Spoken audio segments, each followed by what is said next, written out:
Բարև ձեզ հարգելի հեռուստադիտողներ, 168 TV-ի եթերում ռևյուն է։ Տեսակապով կզրուցենք քաղաքագետ Գագիկ Համբարյանի հետ։ Բարև ձեզ, պարոն Համբարյան, շնորհակալ եմ, որ ժամանակ գտաք մեզ հետ զրուցելու համար։ Բարև ձեզ։ Պարոն Համբարյան, նախ անդրադառնանք երրորդ նախագահ Սերժ Սարգսյանի մասնակցությանը «Իմ Նեմնիմի» փոդքասթին, մոտ 6.5-7 ժամ տևած այդ փոդքասթի ընթացքում նա բազմաթիվ հարցերի անդրադարձավ։ Ձեզ համար կարևոր դրվագները կամ ուղերձները որոնք էին։ Գիտեք, ամեն դեպքում այնինչ որ ասեց Սերժ Սարգսյանը, հիմնականում մենք իմացել էինք այս 7 տարիների ընթացքում, ինձ համար այդքան էլ շատ մեծ նորություն չկար որպես այդպեսին։ Շատ հարցեր, որին ինքը կարելի ասել առաջին անգամ անդրադարձավ, մենք այդ հարցերին եւս այսպես ասած պատասխաններ ունեինք, եթե ինքը չէր պատասխանում, իր թիմագիծներն էին պատասխանում, ամեն դեպքում իր տեսակետները, որը ինքը Իմ Նեմնիմի ժամանակ արտահայտեց, այդքան էլ շատ մեծ նորություն չէր։ Խնդիրը նրանում էր, որ այս անգամ ավելի մանրակրկիտ անդրադարձավ այդ բոլոր հարցերին, կապված թե Նիկոլի իշխանության գալու հետ, թե ուրեմն բանակցային գործընթացի հետ, թե մեր զինված ուժերի վիճակի հետ, թե պատերազմի անխուսափելիության կամ խուսափելիության հետ, այդտեղ խնդիրը գիտեք որն է, որ ամեն դեպքում այնպես չէ որ Հայաստանը չէր սպասում պատերազմի, հա, էլի էինք սպասում, բայց այն որ Նիկոլը այս վիճակին կբերի երկիրը ու հենց ցավը այն էր, որ հենց Նիկոլը ինքը դիդավորյալ սանձազերծեց այդ պատերազմը, գիտեք, այսօրվա այդ անձի ճղացկումները, որ առավոտվանից ինքը գրում է, իդեպ նաև նշեմ, որ ես չեմ կարծում, որ իր գրելը միայն պայմանավորված է Սերժ Սարգսյանի հարցազրույցով, որովհետև երեք նաև շատ հետաքրքիր բացահայտում արեց Ադրբեջանի արտգործնախարար Ceyhun Bayramova։ Գիտեք, ես նաև համոզված եմ, որ Նիկոլեի ճղացկումները նաև նպատակ ունեն հանրության ուշադրությունը ավելի շատ հենց շեղելու նաև Ceyhun Bayramovի բացահայտումներից, որովհետև Ceyhun Bayramova շատ պարզ հասկացրել էր, որ մինչև վերջին պահը բանակցությունները ընթացել են ոչ հօգուտ Ադրբեջանի եւ ասենք, եթե օրինակ ընդունվեր Լավրովի ծրագիրը, որի զինված ուժերը երկու կողմերի կկանգնեին այն տեղերում, որտեղ իրենք կանգնած էին, եւ հետագայում ասենք որևէ ձևաչափով շփման գիծը չէր փոխվի, ապա Հայաստանը ոչ կկորցներ Ակնայի տարածաշրջանը, ինչպես ասում են, Աղդամը, ոչ Խարվաճարը, ոչ Բերձորը, ոչ Մեխագավանի զգալի մասը, որը, ինչպես գիտեք, Նիկոլան Հողը ընդամենը ստորագրությամբ առանց որևէ մեկ կրագոցի ամբողջը հանձնեց Ադրբեջանի բռնապետին։ Ու իդեպ սիմվոլիզմի պահոված են, որ այդ բոլոր տարածքները հանձնվել են հատուկ այնպիսի օրերի, որոնք շատ կարևոր էին Ադրբեջանի համար, այսինքն Մոնթե Մելքոնյանի ծննդյան օրը, Մոնթե Մելքոնյանի ուրեմն սպանության օրը, չգիտես ինչ կարևոր բնակավայրի ազատագրման օրը հաջորդ բնակավայրը Նիկոլը նվիրում է Ադրբեջանին։ Այս է եղել։ Նիկոլ Փաշինյանը, հարգելի ռազմիկ, այնքան հանցագործություններ է գործել հատկապես 2020 թվականից հետո Հայաստանի Հանրապետության դեմ, որ ինքը առաջնորդվում է մոլագար հանցագործի տեսակետից։ Այսինքն չկա զոհը, չկա հանցագործը։ Նիկոլի պարագայում, Հայաստանի Հանրապետության պարագայում ինքը ամբողջությամբ առաջնորդվում է հետևյալ սկզբունքով. կամ ես կլինեմ Հայաստանի վարչապետ, կամ Հայաստանը չի լինելու, որովհետև եթե Հայաստանը մնա եւ ինքը վարչապետ չլինի, ինքը եւ իր ամբողջ թիմը պատասխան են տալու սերնդեսերունդ իրենց արարքների համար։ Դրա համար ինքը պատրաստ է նույնիսկ Հայաստանը դարձնել թուրք-ադրբեջանական սանջակ, ինքը այստեղ դառնա սանջակապետ, բայց ինքը ինչ որ ձևաչափով պահպանի իր իշխանությունը Հայաստանում։ Վերջ, ինքը այս սկզբունքով է առաջնորդվում։ Այս մարտը սահմանադրության մեջ կետ չկա, որ խախտած չլինի։ Այս մարտը ամբողջ երկիրը դրել է իր վերահսկողության տակ, ինչ ուզում անում է։ Իդեպ նշեմ, որ դա սպասելի էր։ Անց ով Արցախը տվեց Ադրբեջանին, նվիրեց Ադրբեջանին ու դա մարսեց, մյուս ամեն ինչը մարսելու է։ Սա պետք է իմանան բոլորը։ Եվ ինձ համար ուղղակի զարմանալի է, որ մեր ընդդիմությունը հույս ունի, որ Նիկոլը պետք է արդար ընտրություններ կազմակերպի եւ իրենք այդ արդար ընտրություններում հաղթեն։ Գյումրիում էլ արտարնդրություններ եղան, Փարաքարում էլ արտարնդրություններ եղան, Վանաձորում էլ եղան, Ախուրյանում էլ եղան, բանում էլ եղան, Ալավերդիում էլ եղան արտարնդրություններ։ Հիմա վերջերս էլի երկու դիմադիր, Մասիսում էլ եղան արտարնդրություններ, հետո այս պարագայում ես արդեն համոզված եմ, Նիկոլի թիմի թիվ 1 խնդիրը ընտրությունների կեղծելն է, հաշվի առնելով այն փաստը, որ եթե ընտրություններին շատ մասնակիցներ կան։ Մյուս առումներով ինքը ընտրությունների կեղծման ամբողջ գործընթացը ժառանգել են աղքիններից։ Այդ մարդկանց լցնելը ընտրատեղամասեր կեղծ գրանցումներով, այդ մարդկանց, ասենք, օրինակ Ջավախից բերել հազարներով գրանցել Շիրակի մարզի կիսադադար գյուղերում կամ Գյումրի քաղաքի անի թաղամասում, այդ ամեն ինչը նախկինում եղել է, հիմա էլ Նիկոլը դա շատ պրոֆեսիոնալ օգտագործում է, որ Վարդան Ղուկասյանն ասում էր, որ Գյումրիի թիմ ընտրություններին 5-ից 6000 ցեն են լցրել, դա հենց այդ կեղծ ընտրողների մասին է խոսքը, չագերտավոր կեղծ։ Իրանք փաստացի գրանցված են Գյումրիում, բայց իրանք Գյումրիում բացարձակ չեն ապրում։ Իրանք գալիս են Գյումրի, երբ որ տեղի են ունենում ընտրություններ։ Հիմա Նիկոլի խնդիրը մեկն է։ Նիկոլը Գյումրիում պարտություն կրեց մեկ պատճառով, եւ դա ի դեպ նշեմ, որ Սարիգն էլ շատ պարզ ասեց, եթե մեր նախանշած թիվը գար ընտրության, մենք կհաղթենք, այո, որովհետև իրանք նախանշել էին 35000 ընտրող, բայց եկավ 47000-ից ավելին, եւ մեխանիկորեն եթե 35000 ընտրողից 17400-ը լինում է 50%, այն եվրոներն էլ կանցնեին մեխանիկորեն, անցողի քշեմն էլ, եթե քիչ ընտրող մասնակցեր, անցողի քշևը եվրոներ կանցնեին, կանեին նույն սցենարը, ինչ արեցին Երևանում։ Ասենք ԿՊ եւ Հանրապետություն։ Նույնն էլ այստեղ էին պլանավորել, չստացվեց, որովհետեւ իրանց պլանավորածից 12000-ից ավել մարդ գնաց ընտրության։ Իրանք 35 էին պլանավորել, 12000-ից ավել մարդ գնաց ընտրության, 47000-ից ավել եղավ։ Հիմա իրանք աշխատում են այդ ծրագրի վրա, թե ինչպես նաև կեղծեն ընտրությունները շատ ընտրողների պարագայում։ Այնպես որ ես նաև մեր ընդդիմությանը խորհուրդ եմ տալիս, այդքան շատ մեծ հույսեր չունենալ, որ ընտրությունների արդյունքում Նիկոլը կարող է իշխանություն զիջել որևէ մեկին։ Նիկոլը գործում է հանցագործի տրամաբանությունից դուրս գալով։ Ինքը գործում է հետևյալ սկզբունքով. կամ ես կլինեմ Հայաստանի վարչապետ, կամ Հայաստան պետք է չլինի, որովհետև ինքը այնքան հանցանքներ է գործել, որ ինքը շատ լավ գիտի, որ այս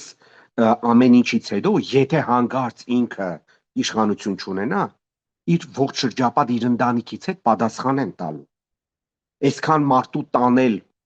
սպանել, այսքան տարածքներ նվիրել թշնամիներին, մինչև հիմա էլ շարունակում է նվիրել, այսօր ասում է Արձվաշենը հետ ենք բերելու։ Այ մարդ Ադրբեջանը ինժեներական աշխատանքներ է կատարում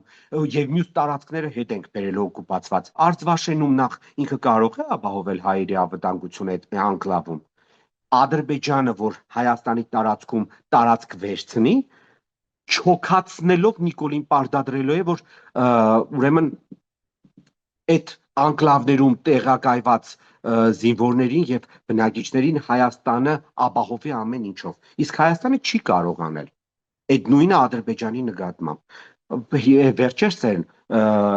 բացահայտվել, որ ասենք մեր տղաները, որ ծառայում են Սև լճի սահմանում, ստորացուցիչ մեթոդներով են գնում այդ իրենց դիրքերը պահելու։ Ադրբեջանցիները թևերը վերև են պարզել տալիս, ստուգում են, չգիտես ինչ, համացանցում է գրված, ես չգիտեմ անկեղծացած, պաշտպանության նախարարությունը ծպտուն չի անում այս թեմայի վերաբերյալ։ Ասենք ադրբեջանցիները ինժեներական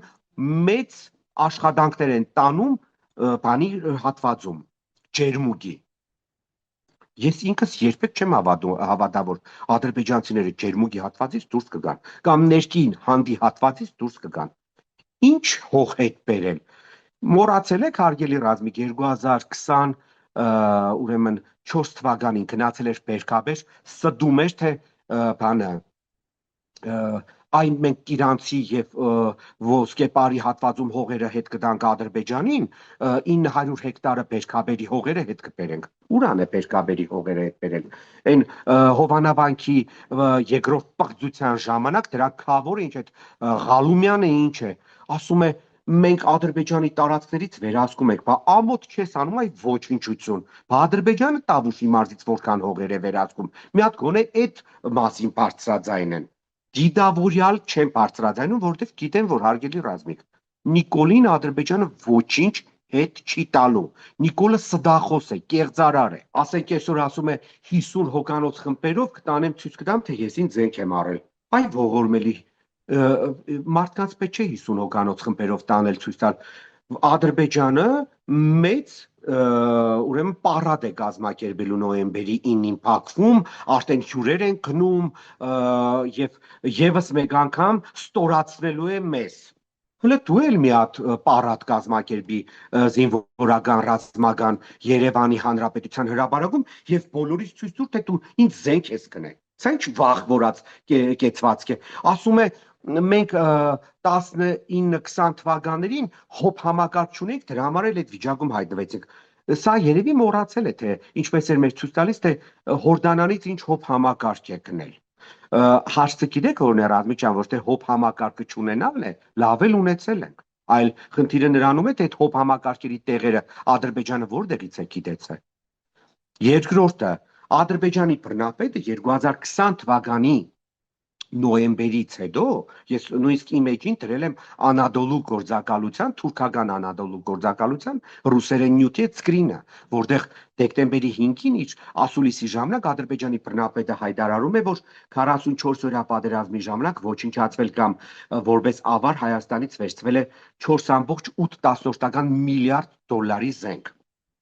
Ընդամենը 2 տարի առաջ Ադրբեջանի բռնապետը բարձրաձայն հայտարարեց, որ Հայաստանից վերցված զենքի 99.9%-ը նվեր են եղել Հայաստանի Հանրապետությանը։ Էլ չասեմ, որ 23 թվականին հիշում եք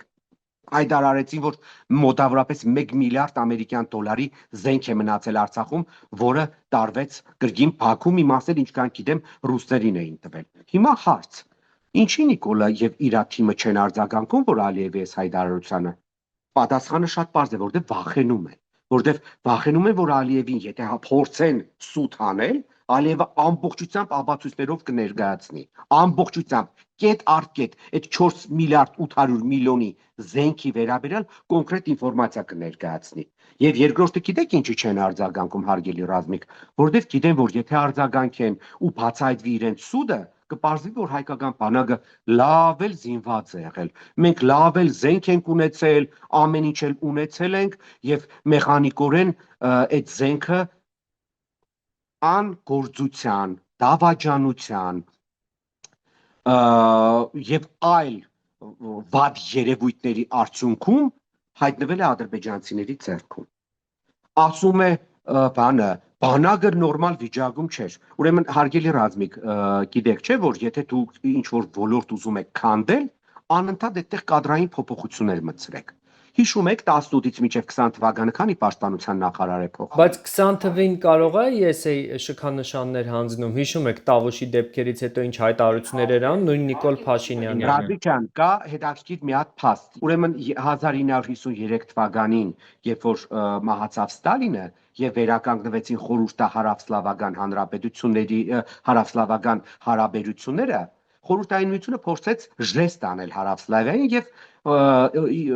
Խրուշչովը Յոսիֆ Բրոզ Տիտոին տեղեկացրեց, որ ձեր երկրի վարչապետը ամերիկյան գործակալ է։ Երբ որ սրան բերեցին, կանգնեցրեցին, ապացույցներն էլ ներկայացրեցին եւ Յոսիֆ Բրոզ Տիտոն հարցրեց, թե կոնկրետ ինչ հանրարարականներ ես արել ամերիկացիներից ստացած, պատասխանը ֆենոմենալ էր։ Ասել էր. ես ոչ մի հանրարարական բացի մեկից չեմ ստացել։ Իսկ այդ մեկը գիտեք որն է եղել։ Բոլոր պաշտոններում նշանակել ոչ պրոֆեսիոնալներ։ Հիմա մեր բանակում 18 թվականից հետո ինչ տեղի է ունեցել Նիկոլի անձամբ եւ ակտիվ մասնակցությամբ։ Գլխավոր շտաբի պետեր էր փոխում, պաշտպանության նախարարներ էր փոխում, կորպուսի հրամանատարներ է փոխել բոլոր տեղերում, այդ թվում նաեւ Արցախում։ Ինչ է ուզում։ Ումից է ինչ պահանջներ ներկայացնում։ Պատերազմի ժամանակ գլխավոր գերագույն հրամանատարները են Արաբատ գործակալ Միրզոևն էլ մեր սպառնում էր, թե չշշկրվեք հանգարց։ Հիշում եք։ Հիմա ինչ են ուզում մեզանից։ Ասում է բանակցային գործընթացի վերաբերյալ սկաներ եմ անում, որ բացահայտեմ։ Այ մարդ, ասեմ հետեւյալը։ ախր գիտեք որն է մեր ողբերգությունը, որ մեր հասարակությունը անկրագետ է։ Մեր հասարակությունը մինչև հիմա չգիտի, որ Արցախյան բանակցային գործընթացի վերաբերյալ 1994 թվականի մայիսի 12-ից մինչև 2020 թվականի նոյեմբերի 9-ը միակ լեգիտիմ փաստաթուղթը այդ մայիսի 12-ի փաստաթուղթն է եղել զինադատարի, որտեղ դրանից հետո Հայաստանն ու Ադրբեջանը Արցախի կարգավիճակի եւ ապագայի վերաբերյալ որևէ փաստաթուղթ չեն ստորագրել։ Հիմա ես եւ դուք բանակցում եք, սա մեր խնդիրն է։ Եթե ես գնում եմ ինձանից հետո ինչ որ մեկն է գալիս ձեզ հետ բանակցում, դա արդեն իր խնդիրն է։ Բերեք չմոռանանք Նիկոլի հայտարարությունները 2019 թվականի ապրիլի 8-ին ազգային ժողովում ասում էր բան է, ես ոչ մի ժառանգություն չեմ ստացել Սերժ Սարգսյանից, բանակցում եմ իմ սեփական կետից։ 2020 թվականի մայիսի 7-ին ազգային ժողովում պատասխանելով պատգամավոր, ինչքան հիշում եմ, Տիգրան Ուրիխանյանն էր։ Հարցին թե ինչ ես բանակցում ադրբեջանցիները, ասաց ինչ ուզենք ենել կբանակցենք։ Հիմա դու եկել ես, ասենք Լևոն Տեր-Պետրոսյանի ժամանակաշրջանի բանակցություններից ինչ որ մանրամասներ ես ուզում հանես, Ռոբերտ Քոչարյանի, Սերժ Սարգսյանի, ում է դա հետաքրքիր։ Կար մեկ լեգիտիմ փաստաթուղթ, որի վերաբերյալ բանակցում էին։ Դա մադրիդյան սկզբունքներն էր։ Մադրիդյան սկզբունքների մեջ, հարգելի Ռազմիկ, կար շատ կարևոր կետ, ես հենց դրան եմ ուզում անդրադառնալ։ Արցախի ապագա կարգավիճակի հարցի լուծումը ինչպես պետք է լիներ։ Ուրեմն պետք է լիներ հետևյալ կերպ։ Արցախի, ուրեմն նախ պետք է նշեմ, որ Հայաստանը դուրս էր բերում իր զորքերը 5 շրջաններից, բացի Պեշտձորի եւ Քարվաճարի, Հայաստանի եւ Ադրբեջանի միջև հաստատվում էին դիվանագիտական հարաբերություններ, բացվում էին բոլոր կոմունիկացիաները եւ մոտավորապես ըստ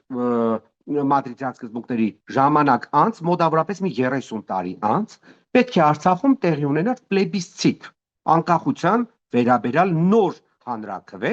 որը պետք է ընդունելի լիներ կողմերից բոլորի համար։ Եվ ինչ էր նախատեսում, այս է ամենակարևորը, որը Նիկոլը փորձում է քողարկել եւ կեղծել։ Ուրեմն հանրաքվեն տեղի էր ունենալու հետեւյալ սկզբունքով։ 1989 թվականի մարտահամարի տվյալներով, այսինքն Արցախում 1989 թվականին հայերը կազմել են 76%, ադրբեջանցիները 22% եւ 2% կազմել են այլ ազգերը։ Եվ այդ հաշվարկով պետք է տեղի ունենար հանրաքվե։ Այդ հանրաքվեի արդյունքները պետք է ընդունելի լիներ եւ պաշտոնական Բաքվի, եւ Երևանի, եւ Ստեփանակերտի կողմից, բոլոր միջնորդների կողմից նաեւ ընդունելի էր, նաեւ ՄԱԿ-ի կողմից էր ընդունելի լինելու, որովհետեւ դա ՄԱԿ-ի կողմից ձևավորված Մինսկի խմբի, ուրեմն Դաբրոյով էր տեղի ունենալու այդ հանրաքվեն եւ ես օրինակ շատ վատ երազից մեջ եմ պատկերացնում, որ ասենք 76% հայերի մասնակցության պարագայում Արցախը պետք է մնար Ադրբեջանի կազմում։ Դուք պատկերացնում եք, ասենք 76% հայերը մասնակցեն, մեկ էլ պարզվեր, որ 50 օրինակ 1%-ը քվեարկել է, որ Արցախում պետք է մնա Արցախը պետք է մնա Ադրբեջանի կազմում։ Ես այդպիսի բան չեմ պատկերացնում։ Հետո հարգելի Ռազմիկ, փախստականները որոշելու էին հետ են վերադառնում, թե ոչ, հետո, եթե ուզում էին ապրել անկախ Արցախում, թող գային ապրեին, չէին ուզում, ինչպես ռուսն է ասում, սկատերտու դարոշկը։ Նիկոլը եւ Նիկոլի թիմագիծները այս պահը անընդհատ կեղծում են եւ մանիպուլացնում են, անընդհատ ասում են մեկ է ադրբեջանցիները պետք է հետ վերադառնային, ինչից հետո Արցախի անկախանալուց հետո դուք պատկերացնում եք, որ ինչ որ ադրբեջանցի պետք է հետ վերադառնար, չէին վերադառնալու։ Այն Նիկոլը այսպիսի փաստերը կեղծելով փորձում է չկմեղանալ։ Պարոն Համբարյան, Ջեյհուն Բայրամովի արած ուշագրավ հայտարարություններին Հայաստանի իշխանություններից արձագանքներ սպասել։ Իհարկե ոչ։ Ես նոր նշեցի մեր հարցազրույցի սկզբում, որ Նիկոլի հիստերիայի նպատակներից մեկը ոչ միայն Սերժ Սարգսյանին պատասխանելն էր,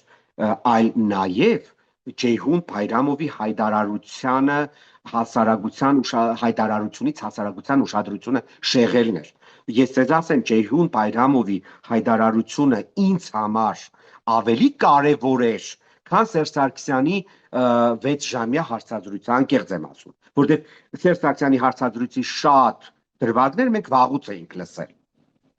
Ինձ համար այդտեղ շատ քիչ նորություն կար։ Անդրադառնանք այդ դեպքում Բայրամովի հարցազրույցին, նա նշել էր, որ Ռուսաստանի արտգործնախարար Լավրովը Լեռնային Ղարաբաղում 44-օրյա պատերազմի ժամանակ առաջարկել է հրադադար առանց հայկական զինված ուժերի շփման գծից դուրս բերելու։ Ռուսաստանի Դաշնության նախարարի առաջարկը ենթադրում էր հետևյալը. շփման գծի արևելյան հատվածում պետք է գտնվեն ռուս խաղաղապահներն ադրբեջանական զինված ուժերի հետ, իսկ արևմտյան հատվածում կրկին ռուս խաղաղապահներն ու հայկական զինված ուժերը։ Իսկ լիակատար հրադադարը պետք է ուժի մեջ մտներ նոյեմբերի 9-ից։ Սա ինչ էր ենթադրում, պարոն Համբարյան։ Շատ սովորական Բայրամովը շատ ճիշտ անկեղծ ասել է, որ նոյեմբերի 9-ին Նիկոլի ստորագրած փաստաթուղթը ավելի ստորացուցիչ է, քան ուրեմն Լավրովի առաջարկը։ Եվ Նիկոլը, գիտեք, անկեղծ է ինքը։ Ինքը շատ պարզ ասում է, որ Արցախը եղել է թոք մեր վզին կախած, եւ ինքը ամեն ինչ արել է Արցախից ազատվելու համար օր առաջ։ Բայրամովը շատ պարզ ասում է, որ եթե Լավրովի առաջարկը ընդունվեր, Բայրամովը չի ասում ով է մերժել, բայց մենք բոլորս էլ լավ հասկանում ենք, որ Լավրովի առաջարկը մերժել է հենց Հայաստանը։ Թող հələ Արաբատ գործակալ Միրզոևը արդեն հիմա ժամը արդեն բավական երկար անցել է Բայրամովի հարցազրույցից։ Հələ թող ասի, որ Ադրբեջանն է մերժել։ Չեն ասում, որովհետև վախենում են, որովհետև գիտեն, որ Ադրբեջանից պատասխան կստանան։ Սա նշանակում էր հետևյալը, հարգելի Ռազմիկ։ Ռազմական գործողությունները ապարդվում էին հետևյալ կերպ։ Ամբողջ Ակնայի շրջանը, այսինքն Աղդամի շրջանը, ամբողջ Բեշտձորը, Լաչինի շրջանը, ամբողջ Քարվաճարի շրջանը, Քելբաջարինը, որից ընդամենը մի քանի քառակուսի կիլոմետր էին ադրբեջանցիները 44-օրյա պատերազմի ժամանակ գրավել, շատ փոքր տարածք։ Ուրեմն մնում էր մեր վերահսկողության տակ, նաև մեր վերահսկողության տակ էր մնում ամբողջությամբ հայ-ադրբեջանական ներկայիս սահմանի երկայնքով, այսինքն Լաչինից մինչև ուրեմն Արաքսգետի տարածքը, եւ այդտեղ ադրբեջանցիները այդքան չէին մոտենում ոչ Գորիսին, ոչ Կապանին, ոչ Ներքին Հանդին, ոչ Մեղրին, ուրեմն այդտեղ տեղակայվում էին ռուսական զորքեր ամբողջությամբ, նույնն էլ լինելու էր բանում մյուս կողմից։ Հասկանալի է, չէ՞։ Նույնն էլ լինելու էր մյուս կողմից։ Եվ փաստորեն ադրբեջանցիները չէին հայտնվում Արցախի ու Հայաստանի արանքում, այդտեղ մենք կլինեինք հայերս եւ ռուսական բաները, խաղաղապաները այսպես կոչված։ Նույնն էլ արևելքից, բայց ոչ, ինչպես տեսնում ենք, Նիկոլը ամեն ինչ արեց, որպեսզի այդ տարածքները օր առաջ հանձնի Ադրբեջանին։ Իսկ եթե Հայաստանի իշխանությունները հոկտեմբերի սկզբից մերժում են բոլոր տեսակի միջնորդությունները, դա արդեն մեր խնդիրն է, գիտեք, դա արդեն մեր խնդիրն է։ Պարոն Համբարյան, եւ վերջում ձեր կարծիքով Նիկոլ Փաշինյանը ինչու Ալիևի կամ նույն Փաշազադեի կամ մյուսների հայտարարություններին այնպես չի արձագանքում, ինչպես Հայաստանի Հանրապետության նախկին նախագահների հայտարարություններին է արձագանքում, խոսեցինք արդեն, թե քանի գրառում է կատարել այսօր, ու առհասարակ ոչ միայն այսօր, նա Լևոն Տեր-Պետրոսյանի, Ռոբերտ Քոչարյանի, Սերժ Սարգսյանի հետ կապված մշտապես տարբեր հայտարարություններ, գրառումներ է կատարում, բայց Ալիևի, մյուսների հայտարարությունների վերաբերյալ կամ փորձում է սրբագրել, եթե խոսում է կամ մեղմացնել նրանց հայտարարությունները կամ որևէ կերպ չի արձագանքում։ Վախենում է, որ ականջները կպոկի Ալիևը։ Նիկոլը ով է։ Նիկոլը ով է։ Լավ, հարգելի Ռազմիկ, մի հատ հարց տամ։ Նիկոլին Ալիևը ասում է հարբեցող ծաղրածու։ Ինքը պատասխանում է։ Ահավոր վիրավորանքներին ինքը չի պատասխանում։ Գիտեք որն է խնդիրը, որ այդ վիրավորանքը ինքը Նիկոլին չի տալիս։ Ինքը հայ ժողովրդին է տալիս, ինքը մեզ է տալիս, որովհետև Նիկոլը մեր ղեկավարն է։ Դուք մտածում եք Նիկոլը այդքան ռիսկ ունի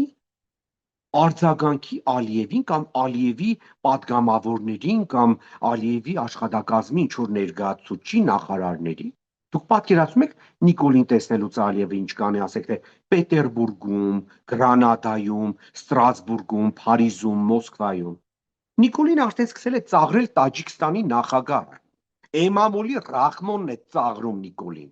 Նիկոլին ռեժիմով ծաղրում եւ ստորացնում է Բելարուսի բռնապետ Բացկան։ Ու Նիկոլը ծպտուն չի հանում։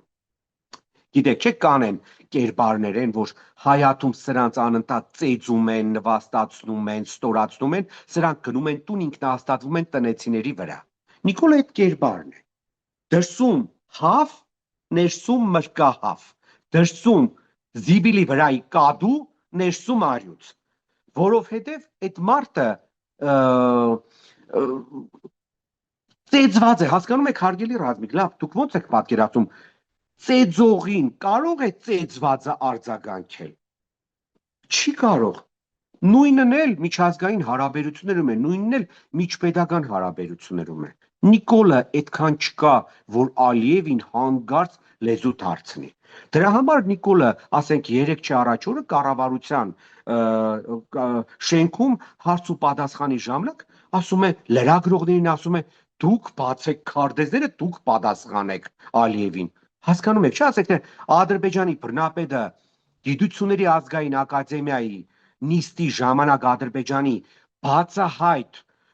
գիտնականներին հրահանգ է տալիս, մեսիջը չէ, գիտեք, հրահանգ է տա, որ սկսեք կեղծել Հայաստանի պատմությունը։ Ես դրա պատասխանը տալիս եմ։ Ադրբեջանը միշտ գիտական ոլորտում մեզ հետ պատերազմում պարտվել նախկինում, որովհետև Ռամիզ Մեհդիևի զեղծարարություններին պատասխանում էր փայլուն գիտնական Բաբկեն Հարությունյանը։ Ադրբեջանի նախագահի նախկին աշխատակազմի ղեկավար ակադեմիկոս Մեհդիևը մի անգամ զառանցանքներ էր գրել, Բաբկեն Հարությունյանը այնպեսի պատասխան տվեց, որ նոկդաունի մեջ էր ադրբեջանական կողմը։ Բոլոր հարթակներում գերադասել մեր գիտնականները, ինչքան որ հնարավորություն կար,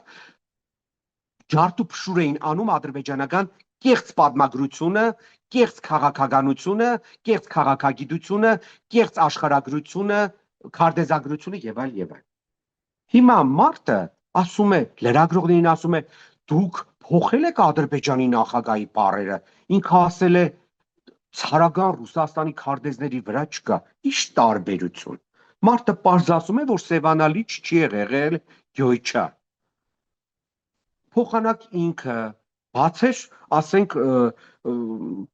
համացանցը, գտներ 2 հատ քարտեզ, ինչպես ես կդա, դրեցին Facebook-յան էջում կամ ինձանից վերցներ։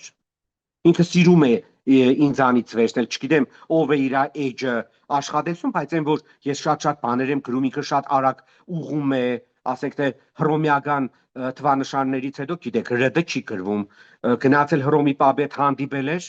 ՌԴ-ներ էր գրել, գրեցի կես ժամ հետո հանեց այդ ՌԴ-ները, ուրախ եմ որ կոնե, հետևում են ինձ։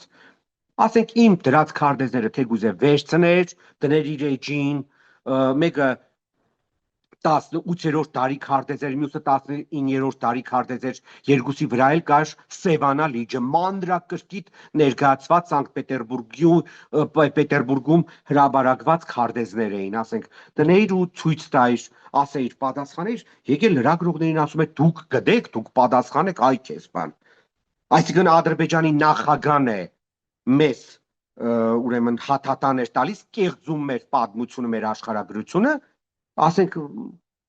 Մարտիրոսյան Ռազմիկը պետք է պատասխանի Ադրբեջանի նախագահին, որովհետև մեր երկրի վարչապետ Նիկոլան Հողը ցրան վերգոյի կարգավիճակ ունի, վախենում է Ադրբեջանի բռնապետին պատասխանելուց։ Ես այս սրանից եմ ված զգում, հասկանում եք։ Գոնե ինքը այդ տղամարդ լամիշ, որ լինում է Հայաստանի ներսում, գոնե դրա 0.001%-ը անի դրսում։ Դարձել է Ադրբեջանի բռնապետի պաշտպանը Հայաստանում, փորձում է խմբագրել դրա զառանցանքները, փորձում է պաշտպանել դրան, չհասկանալով, որ դարձել է ադրբեջանական լրատվամիջոցների աստղը։ Ադրբեջանցիները տեսել եք ինչ են գրում, նաշ փաշիկ, մերն է։ Որովհետև գիտեք, իրոք այն ինչ որ արել է Նիկոլը Ադրբեջանի համար, Ադրբեջանի համար Ադրբեջանի ոչ մի նախագահ չի արել։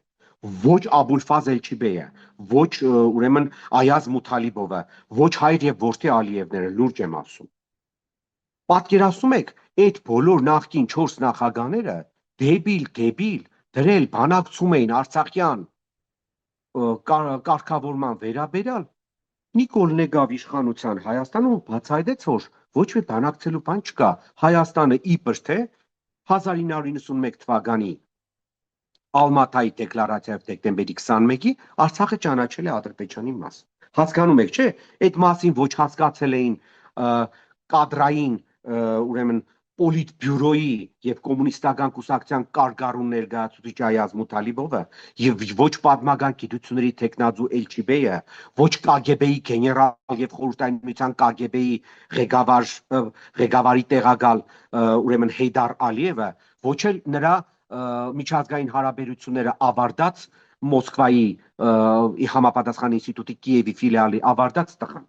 Ու միամիտ տեղը ԵՊՀ-ն չավարտած Թերուս Նիկոլը դա բացահայտում է։